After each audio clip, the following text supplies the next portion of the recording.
अस्सलाम वालेकुम नाजरीन, मेरी तरफ से आपको खुशामदीद है।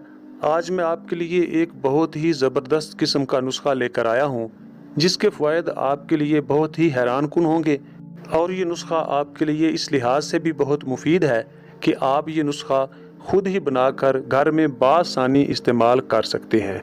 ये नुस्खा उन लोगों के लिए बहुत ही मुफीद है, बल्कि मैं कहूँगा कि आब हयात से कम नहीं है। वो हजरात जो मर्दाना तौर पर कमज़ोर हैं, या वो हजरात जो सोहबत करने के बाद जिस्म में थकावट महसूस करते हैं, या जिनको कमर में दर्द होता है, उनके लिए ये नुस्खा बहुत मुफीद है। और इसके अलावा हर किस्म की जिस्मानी थकावट, सुस्ती और पट्ठों के खिंचाव में मुफीद है। और इस तरह सर्दियों के मौसम में जिन हजरात को बार बार नज़ला ज़ुकाम लगता है, जल्दी जल्दी सर्दी लगती है, या जिस्मानी थकावट होती है, या सर्दियों की वजह से पट्ठों में खिंचाव और जिस्मानी दर्दें होती हैं, उनके लिए ये नुस्खा बेइंतहा मुफीद है।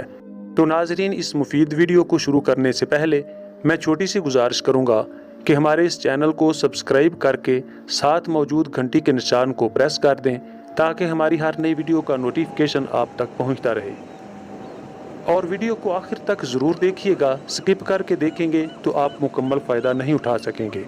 नाजरीन, आपने किसी अच्छे पंसार स्टोर से ये चंद चीज़ें ख़रीदनी हैं।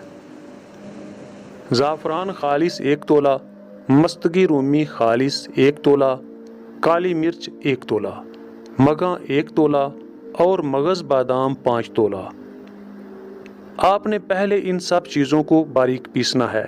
ज़ाफ़रान को पीसने से पहले थोड़ी देर आप धूप में रखें तो बआसानी पिस जाएगा।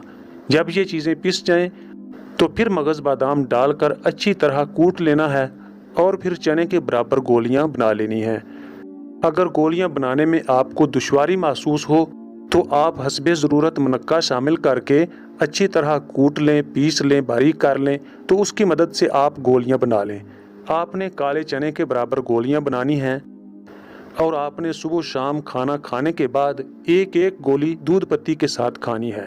इंशाल्लाह आप इस दवाई के बेहतरीन असरात खुद महसूस करेंगे, और आप इंशाल्लाह दुआओं में याद रखेंगे। नाजरीन, मैं ये भी गुजारिश करूँगा कि आप हमारे इन नुस्खा जात को लिख लिया करें, कभी भी आपको ज़रूरत महसूस हो तो आपको बनाने में आसानी हो। तो नाजरीन, ये थी आज की वीडियो। उम्मीद है आपके लिए मुफीद रही होगी। हमें दुआओं में याद रखिएगा। हमारी वीडियो को लाइक करें, दोस्तों के साथ शेयर करें, हमारे चैनल को सब्सक्राइब करें। इंशाल्लाह बहुत जल्द दोबारा किसी और मुफीद वीडियो के साथ आपकी खिदमत में हाजिर होंगे। तब तक के लिए अल्लाह हाफिज़।